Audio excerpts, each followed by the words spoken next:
जय हिंद दोस्तों, कैसे हो आप सभी। उम्मीद करूंगा कि आप सब जो अच्छे होंगे। तो आज की जो हमारी क्लास है वो बहुत ही इम्पोर्टेंट, जो कि आपके फैक्टर्स यानी कि आपके गुणनखंड। दोस्तों क्या होता है, जब आपका एग्जाम एसएससी जो कराता है तो आपका एक क्वेश्चन जो देने के जो बहुत ही चांसेस होते हैं, यानी कि आपका जो फैक्टर है यानी कि गुणनखंड, उसमें से आपका एक क्वेश्चन आ जाए। अब ज़रूरी नहीं है कि इन चीज़ों में से आपका कुछ भी जो है दोस्तों पूछ सकता है। कोई भी एक संख्या दे देगा, उसका जो आपका कुल गुणनखंड जो होता है वो पूछ लेगा। उसके अलावा जो होता है आपका यहाँ पर कुल गुणनखंडों का जो योग होता है वो आपसे जो पूछ लिया जाएगा।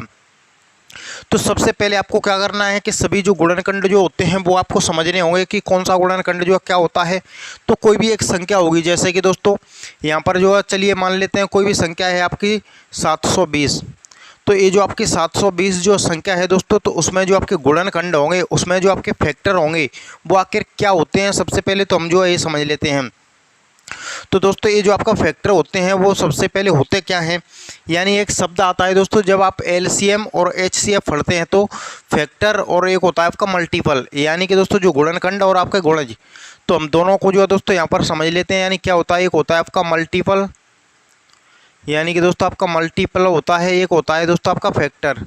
तो यहाँ पर जो हम डिस्कस करने वाले हैं वो आपका फैक्टर का ही करने वाले हैं।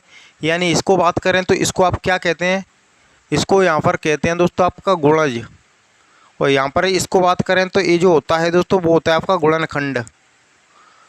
तो गुणनखंड और गुणनफल में जो अंतर होता है दोस्तों, जैसे कि कोई भी एक संख्या है, ये जो 12, तो इसके जब हम गुणज की बात करें तो दोस्तों क्या होंगे, 12 होगा, 24 होगा, उसके अलावा 12 3 36, 12 चौके 48, 12 पंजे 60, कितना हो गया, ये जो होंगे दोस्तों वो क्या होंगे, इसके गुणज होंगे। यानी कि जो संख्या 12 से डिवाइड हो रही हों। उसके अलावा जो आपके फैक्टर होंगे दोस्तों, क्या दोस्तों आपका फैक्टर वो संख्या जिनको, यानी कि जिनको आपका ये जो आपका 12 जो होता है वो डिवाइड हो रहा हो, यानी 1 से 12 डिवाइड हो जाएगा, 2 से डिवाइड हो जाएगा, उसके अलावा 3 से डिवाइड हो जाएगा, 4 से डिवाइड हो जाएगा, और आपका 6 से डिवाइड हो जाएगा, और स्वयं 12 से डिवाइड हो जाएगा। यानी कि हम बात करें दोस्तों, ये जो आपकी संख्या है कितनी दोस्तों, यहाँ पर आपकी 12। तो 12 के जो गुणनखंड, 12 1 से, 12 जो है 2 से भी चला जाएगा, 3 से भी चला जाएगा, 4 से भी, 6 से भी कट जाएगा, और स्वयं 12 से भी कट जाएगा। यानी कि 12 से छोटी वे संख्या जिनसे 12 जो है पूरी तरह डिवाइड हो जाए, 12 के जो गुणनखंड कहलाते हैं दोस्तों।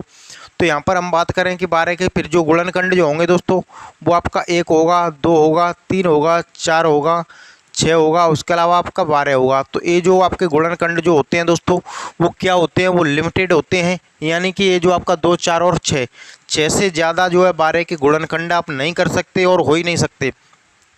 लेकिन हम बात करें मल्टीपल की, यानी कि दोस्तों गुणज की, तो ये जो होते हैं दोस्तों वो आपके अनलिमिटेड होते हैं। यानी कि आगे आप कहीं तक भी जो है जा सकते हैं। यानी 12 दूनी 24, 12 3 36, 12 चौके 48, 12 पंजे 60, 12 छः 72, आगे आप कहीं तक जो है जा सकते हैं।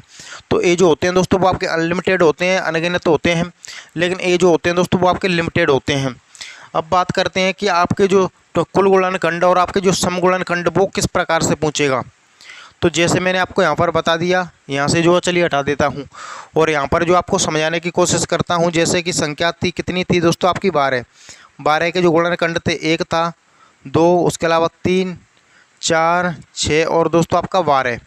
अब हम जो है यहाँ पर देख लेते हैं कि आखिर जो आपके किस प्रकार से। तो यहाँ पर जो है दोस्तों क्या पूछेगा आपसे, टोटल गुणनखंड, यानी कि दोस्तों आपका कुल टोटल फैक्टर, यानी कि दोस्तों आपके जो कुल गुणनखंड जो होते हैं दोस्तों, जैसा कि आप यहाँ पर देख सकते हैं। तो यहाँ पर दोस्तों 1 2 3 4 5 और 6 कितने हो जाएंगे दोस्तों, ये जो आपके कुल गुणनखंड जो होंगे दोस्तों इसमें 6 हो जाएंगे। वहीं पर हम बात करें आपके सम गुणनखंड, यानी कि दोस्तों आपका इवन फैक्टर, यानी कि इवन फैक्टर। तो जो इवन फैक्टर होंगे यानी कि सम गुणनखंड, वो क्या हो जाएंगे दोस्तों, तो वो ये हो जाएंगे आपका, यहाँ पर 2 है, एक समय है, 4 भी समय, 6 भी समय और 12 भी समय। यानी कि 4 जो गुणनखंड होंगे दोस्तों, 4 जो फैक्टर होंगे वो क्या होंगे दोस्तों, वो आपके इवन होंगे। वहीं पर अब हम जो है बात करें यहाँ पर ऑड फैक्टर की, यानी कि आपके विषम गुणनखंड, ये जो आपके यहाँ पर विषम गुणनखंड, तो विषम यानी कि ऑड फैक्टर। तो जो विषम गुणनखंड है आपका 1 होगा, 3 होगा, यानी कि उसके अलावा कोई भी संख्या ऐसी नहीं है जो कि विषम हो। तो आपके जो विषम गुणनखंड आपका 2 हो जाएंगे, कितने हो जाएंगे दोस्तों, आपका विषम गुणनखंड 2। अब हम बात करते हैं यहीं पर आपके प्राइम फैक्टर यानी कि जो आपके अभाज्य गुणनखंड, सभी का जो है दोस्तों मैं आपका बारी बारी से डिस्कस कर लूँगा। आगे जो आपके बहुत ही इंपॉर्टेंट जो आपके प्रीवियस ईयर क्वेश्चन होते हैं उनको जो है सॉल्व करने वाले हैं, यानी प्राइम फैक्टर। तो जो प्राइम फैक्टर क्या होते हैं, यानी कि वो संख्या, यानी कि अभाज्य संख्या जो है यहाँ पर पूछ रहा है, वो नंबर, वो फैक्टर जो कि अभाज्य हों। और अभाज्य क्या होते हैं, जिसके गुणनखंड जो होते हैं वो आपके दो, सिर्फ ओनली दो गुणनखंड हो सकें। तो आपका एक हो जाएगा, दो हो जाएगा और आपका तीन। कितने हो गए यहाँ पर आपका, ये जो हो गए दोस्तों तीन। तो ये जो आपका तीन फैक्टर यानी कि तीन गुणनखंड जो होंगे दोस्तों वो आपके अभाज्य होंगे, यानी कि ये जो अभाज्य। अब हम जो है यहाँ पर बात करते हैं कि जो सम गुणनखंड है, यानी कि जो आपका टोटल, यानी कि कुल जो गुणनखंड है उनका जो योग बताइए। तो इन सभी को जो है दोस्तों आपको जोड़ देना है, यानी 12 और चेक करें तो 18 4 22, 22 और 3 25, 25 और 3 28, यानी कि जो है दोस्तों sum of total factor, sum of जो है दोस्तों टोटल फैक्टर करेंगे तो कितना आएगा दोस्तों, ये जो आएगा आपका 28। वहीं पर हम बात करते हैं even, sum of even factor, sum of even factor. तो आपकी जो सम संख्या है उनको जोड़ देना है, यानी कि आपका 2 को, 4 को, 6 को और आपका 12 को। तो 12 और 6 18 और 4 22 और दोस्तों ये जो आपका 2 यहाँ पर कितना हो जाएगा 24। कितना हो गया आपका 24। तो सम जो गुणनखंड है उनका जो योग कितना हो जाएगा आपका 24। अब बात करते हैं यहाँ पर विषम गुणनखंड की। तो विषम गुणनखंड दोस्तों देखें तो एक है, तीन है, यानी कि 4, यानी कि दोस्तों आपका sum of odd factor, sum of odd factor. तो ये जो कितना हो जाएगा आपका 4। तो कुछ इस प्रकार के जो क्वेश्चन आते हैं दोस्तों। अब चलिए हम देख लेते हैं एग्जाम्पल जो है, यानी कि आपका कोई भी जो है दोस्तों नंबर्स आए, जैसा कि मैं यहाँ पर आपका क्वेश्चन जो है दोस्तों लिख देता हूँ। सबसे पहले हमको जो गुणनखंड होते हैं उनकी जो आसान विधि होती है, किस विधि से हमको जो है निकालना सही रहेगा वो भी आप यहाँ पर जो है दोस्तों जान लीजिए। जैसे कि हम यहाँ पर दोस्तों देखें कि ये जो मैंने आपको संख्या लेकर के बताई थी 720, इसके मेरे को जो आपका कुल गुणनखंड जो आपको बताने हैं, सम गुणनखंड बताने हैं और आपके विषम गुणनखंड बताने हैं। तो किस प्रकार से बताएं, तो चलिए यहाँ पर सबसे पहले तो हम जो ये जो भाग विधि से, यानी कि गुणनखंड विधि या भाग विधि से इसको जो आप सॉल्व कर लेते हैं, यानी कि इसके जो गुणनखंड होते हैं वो देख लेते हैं, यानी यहीं से जो आपके निकलेंगे। तो इसको 2 से डिवाइड करें तो दोस्तों ये जो आपका 360 बार, फिर से 2 से डिवाइड करें तो आपका 180 बार। ये जो आपका बचपन का जो है दोस्तों मेथड है, बहुत ही पुराना जो है मेथड है और बहुत अच्छा मेथड है। इससे जाएगा आपका 90 बार, 2 से फिर से जाएगा आपका 45 बार, 3 से जाएगा दोस्तों आपका 15 बार, फिर 3 से जाएगा 5 बार और जो आपका 5 से जाएगा 1 बार। बहुत ही अच्छा जो है दोस्तों मेथड है। अब जो हमको करना क्या होता है दोस्तों, तो इनकी जो है 2 की पावर कितनी हो जाएगी 4। 2 की पावर कितनी हो गई यहाँ पर आपकी, 2 की पावर हो गई दोस्तों 4, गुणा में 3 की पावर हो जाएगी कितनी 2, और जो 5 की पावर है वो कितनी है 1। यहीं से जो आपका सवाल जो है दोस्तों वो निकल करके आ चुका है, यानी कि आपका जो गुणनखंड निकालने का जो तरीका होता है। तो सबसे पहले हमको सम गुणनखंड जो है दोस्तों निकालने हैं, कुल गुणनखंड निकालते हैं। तो ये जो आपकी पावर ऊपर में दिख रही है यानी कि घात, उनमें आपको एक जो है जोड़ते जाना है और एक जोड़कर उनको जो है गुणा कर देना है। यानी कि 4 में 1 जोड़ेंगे तो कितना आएगा आपका 5, 2 में 1 जोड़ेंगे तो कितना आएगा 3 और 1 में 1 जोड़ोगे तो कितना आएगा 2। तो 5 15 दूनी 30। तो इसमें जो दोस्तों आपके जो कुल गुणनखंड हैं, क्या है आपके कुल गुणनखंड, इसमें जो आपके दोस्तों कुल गुणनखंड जो हैं वो कितने हैं 30 हैं। तो इस प्रकार से जो आप गुणनखंड जो है निकालते हैं। अब बात आती है कि सम गुणनखंड बताइए। तो जब दोस्तों आपको सम गुणनखंड जो है यहाँ पर निकालने हो, तो ये जो 2 की पावर होती है उसमें आप कुछ भी ऐड नहीं करते हैं, कुछ भी नहीं जोड़ते हैं। यानी कि 2 के पावर, यानी कि आपको सम गुणनखंड ही तो बताने हैं। तो आपकी जो 2 की पावर है उसमें आपको कुछ भी ऐड नहीं करना है, उसको डायरेक्ट गुणा करना है। उसके अलावा जो और संख्या हैं उनको में 1 ऐड करना है। यानी कि सम गुणनखंड निकालें तो 4 में कुछ भी ऐड नहीं करेंगे, 2 में ऐड करेंगे तो 3 और जो आपका 1 में ऐड करेंगे तो 2, 4 3 12, 12 दूनी 24, 4 3 12 दूनी 24। तो ये जो दोस्तों क्या हो जाएंगे आपके सम गुणनखंड हो जाएंगे। क्या हो गए दोस्तों यहाँ पर आपके सम गुणनखंड। तो इस प्रकार से हम सम गुणनखंड निकालते हैं। अब आती है दोस्तों बात विषम गुणनखंड की। तो तो विषम गुणनखंड जो होता है आखिर वो किस प्रकार से निकलता है। तो दोस्तों जब आपकी विषम गुणनखंड की जो चर्चा हो रही है तो जो समगुणनखंड वाली संख्या होती हैं उनको आपको बिल्कुल हटा देना है, बिल्कुल जो आपको रिमूव कर देना है। जैसे कि मैं यहाँ पर बात करूँ, ये जो आपका 2 की पावर 4 से आपको कोई भी लेना देना नहीं है जो दोस्तों, कोई भी मतलब नहीं है। वो क्यों नहीं है? क्योंकि यहाँ पर जो आपके विषम गुणनखंड की बात हो रही है तो इसको 2 को आपको यहाँ पर डायरेक्ट जो है इस प्रकार से हटा देना, यानी कि इससे आपको कोई भी मतलब नहीं रखना। तो ये जो आपका 3 की पावर 2 है इसमें 1 ऐड करना है, 1 की और 5 की पावर 1 है तो आपको 1 में 1 ऐड करना है। तो यहाँ पर 2 में 1 ऐड करोगे तो 3 आएगा, गुणा में 1 में 1 ऐड करोगे तो 2 आएगा, दोनों को गुणा करें 6 आएगा, जो कि आपके इसमें जो विषम गुणनखंड होंगे क्या होंगे आपके यहाँ पर दोस्तों, विषम गुणनखंड। तो विषम गुणनखंड जो है यहाँ पर कितने हैं, वो आपके 6 हैं। अब बात आती है दोस्तों यहाँ पर किस चीज़ की बात आती है, आपके जो अभाज्य गुणनखंड हैं। क्या है दोस्तों आपके अभाज्य गुणनखंड। तो जब अभाज्य गुणनखंड जो है वाली जो है दोस्तों बात आ रही है तो जो पावर होती है आपको डायरेक्ट जो है यहाँ पर ऐड करना होता है, ना कुछ आपको जोड़ना होता है ना घटाना होता है, आपको डायरेक्ट ना ही आपको मल्टीप्लाई करना होता है, यानी इनको जोड़ना है।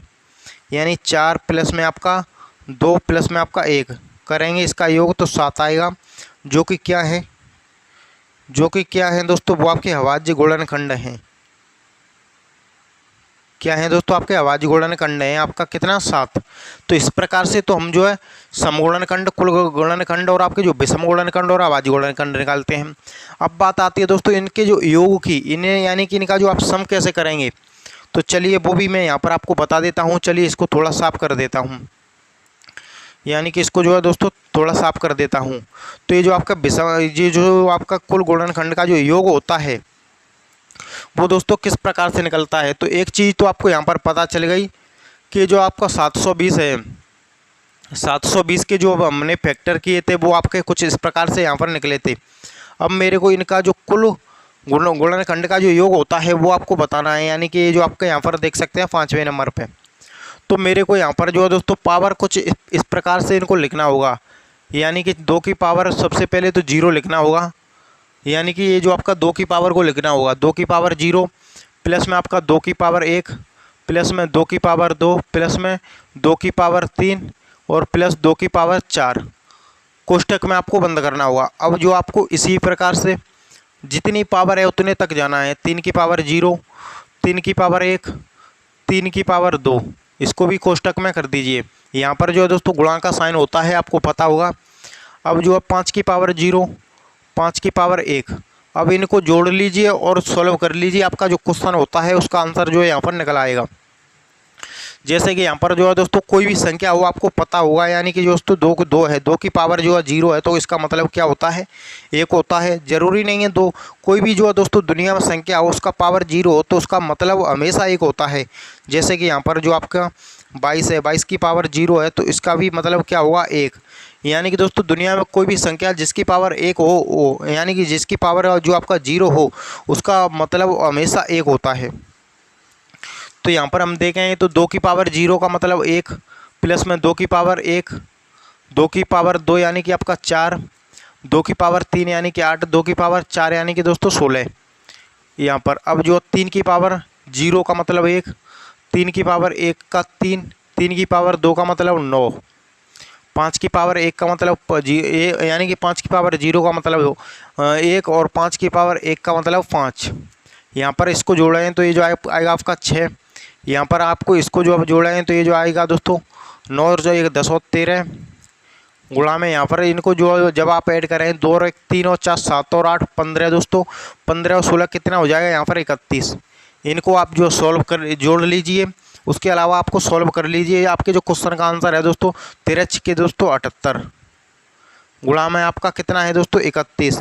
इनको जो है आप यहाँ पर जो है दोस्तों 8 7 गुणा में आपका 8 3 24 का 4, 24 का 4 हासिल का 2 और 7 21 और 2 23। आप इनको जो है दोस्तों जोड़ लीजिए, 7 और 4 11, 2418, यानी कि दोस्तों ये जो आपका यहाँ पर कितना निकल करके आया है, इनका जो योग वो आया है आपका 2478, यानी कि 2418। अब हम बात करें कि जो समगुणनखंड होते हैं, यानी कि जो आपके इवन फैक्टर होते हैं, इनका आप योग कैसे निकाल सकते हैं। तो चलिए वो भी मैं यहाँ पर आपको बता देता हूँ। तो उसके लिए जब आपको इवन जो है निकालना हो तो दोस्तों दो कॉमन लेना होता है, दो आपको बाहर निकालना पड़ता है। जब जो आप दो को बाहर निकालेंगे दोस्तों, यानी कि चलिए मैं यहाँ पर आपको करके बता देता हूँ। इसका जो आपको योग पता ही चल गया होगा, यानी कि जो आपके कुल गुणनखंड हैं उनका जो योग कितना आ जाता है आपका 2418। 2418। अब हमको बात करनी है यहाँ पर, यानी कि जो आपका इवन जो है तो इसको आपको एक दो को हटा देना है यहाँ से, और दो जो आपको बाहर में ले आना है, दो को जो आपको बाहर में कॉमन रख देना है। जब आप जो यहाँ पर ऐसा करेंगे तो अब ऐड कर लीजिए, यानी कि 2 की पावर 1, दो दो यानी कि 16 को यहाँ से हटा देना है। तो 8 और 4 12, 1 13 और 2 दोस्तों हो जाएगा आपका 15, यानी कि ये जो आपका कितना हो गया आपका 15। दो यहाँ पर जो है कॉमन रखा हुआ है पहले से ही, और 1 और 3 4 और 9 15, यानी कि 13। उसके अलावा 5 और 1 कितना हो जाएगा यहाँ पर 6। गुणा कर दीजिए, आपका जो क्वेश्चन का आंसर है दोस्तों वो यहाँ पर निकल करके जो आ जाएगा। जैसे कि यहाँ पर जो आप देखेंगे तो ये जो आपका 13 छिके कितना होगा 78। 13 छिके कितना हो जाएगा आपका 78। और ये जो 15 दूनी करें तो दोस्तों कितना आएगा आपका यहाँ पर 30। 15 दूनी करें तो कितना, तो 8 तिये 24, 8 तिये 24 दोस्तों, हासिल का 2, 7 तिये 21 और 2 दोस्तों यहाँ पर 23। तो 2340 जो निकल कर के आया है कितना, 2340। तो ये जो दोस्तों आपके जो समगुणनखंड होते हैं, क्या होते हैं आपको यहाँ पर समगुणनखंड क्या होते हैं दोस्तों, आपके जो समगुणनखंड होते हैं उनका जो आपका आंसर है यहाँ पर निकल करके आया है वो कितना निकल करके आया है, ये जो आप देख सकते हैं 2340। अब जो हम यहाँ पर ही जो है विषम गुणनखंड का योग भी जो है यहाँ पर देख लेते हैं। तो विषम गुणनखंड का जब आपको योग लेना है तो आपके जो समगुणनखंड है उनसे आपको कोई भी लेना देना नहीं होता है, यानी कि उनसे आपको कोई भी मतलब नहीं है। जब आपसे मतलब ही नहीं है तो आप उन संख्याओं को डायरेक्ट रिमूव कर दोगे, डायरेक्ट जो है हटा दोगे। जैसे कि यहाँ पर 2 की पावर आपको कुछ भी लेना ही नहीं है, यानी कि इससे आपको कोई भी मतलब नहीं है। तो आपको यहाँ पर इनका जब आप ऐड करें तो कितना आएगा दोस्तों, यहाँ पर 13। इनका योग करें तो आपका ये जो आपका यहाँ पर कितना आएगा दोस्तों, आप जो दोस्तों 13 छिके कितना होगा 78। तो जो आपके जो विषम गुणनखंड होंगे, विषम गुणनखंड, उनका योग जो है यहाँ पर कितना आया दोस्तों 78। क्या ये सही है, आप जोड़ कर देख सकते हैं, यानी कि 2340 में 78 आप ऐड कीजिए तो 8 7 4 11 2418, यानी कि दोस्तों बिल्कुल करेक्ट है, यानी कि 2418 इसका जो आंसर बिल्कुल सही था। और ये जो आपके विषम गुणनखंड का जो योग होगा दोस्तों वो कितना होगा 78 होगा, 78 होगा। तो मैं उम्मीद करूंगा कि बिल्कुल आपकी जो फैक्टर की क्लास है अच्छे से समझ में आ रही होगी। अब चलिए दोस्तों हम यहाँ पर देख लेते हैं। अभी तो एक कोई भी जो है यहाँ पर संख्या थी, क्या थी दोस्तों यहाँ पर आपकी संख्या। अब जो आपको जो है संख्या ना देकर आपको डायरेक्ट पॉपर में जो है यहाँ पर दिया जाए संख्या, वो किस प्रकार से, जैसे कि आपको जो है यहाँ पर दोस्तों दे दे 2 की पावर 3 गुणा में आपकी 3 की पावर 2 गुणा में आपकी 5 की पावर 1। ये जो अब बताइए कि इसमें जो आपके कुल गुणनखंड क्या होंगे, समगुणनखंड क्या होंगे, विषम गुणनखंड क्या होंगे, और जो आपके अभाज्य गुणनखंड क्या होंगे। तो आपको क्या करना होता है दोस्तों, पावर में 1 ऐड करते जाना है, गुणा कर देना है। यानी कि जो आपको कुल गुणनखंड बताने हैं, 4 में 1 जोड़ोगे तो आपका, यानी कि 3 में 1 जोड़ोगे 4 आएगा, 2 में 1 जोड़ोगे 3 आएगा, और 1 में 1 जोड़ोगे 1 आएगा। 4 तिये 12 दूनी 24। कुल गुणनखंड जो है दोस्तों इसमें टोटल फैक्टर इसमें जो कितने हो गए 24। अब जो हमें यहाँ पर जो बात करते हैं दोस्तों वो करते हैं यहाँ पर आपका कि इसमें जो समगुणनखंड क्या होंगे। तो ये जो आपकी सम संख्या है इसकी पावर में आपको कुछ भी ऐड नहीं करना होता है, यानी कि 3 गुणा में आपका इसमें ऐड करना पड़ेगा, इसमें भी ऐड करना पड़ेगा। 3 3 के 9, 9 दूनी 18। तो ये जो 18 क्या होंगे दोस्तों, ये जो आपका होंगे इवन फैक्टर। 18 क्या होंगे दोस्तों आपके इवन फैक्टर। वहीं पर बात करें हम ऑड फैक्टर की, तो ऑड फैक्टर यानी कि विषम गुणनखंड की जब हम बात करें तो जो समगुणनखंड वाली संख्या है उनसे कोई लेना देना नहीं होता है, तो उनको जो आपको यहाँ पर डायरेक्ट रिमूव कर देना है, हटा देना है। तो यहाँ पर बचेगा ये जो आपका कितना बचेगा यहाँ पर दोस्तों 3 की पावर 2, यानी कि इसमें ऐड करेंगे आपको 2 में 1 तो 3 हो जाएगा, 1 में 1 ऐड करोगे तो 2 हो जाएगा, 3 दूनी कितना हो जाएगा आपका 6।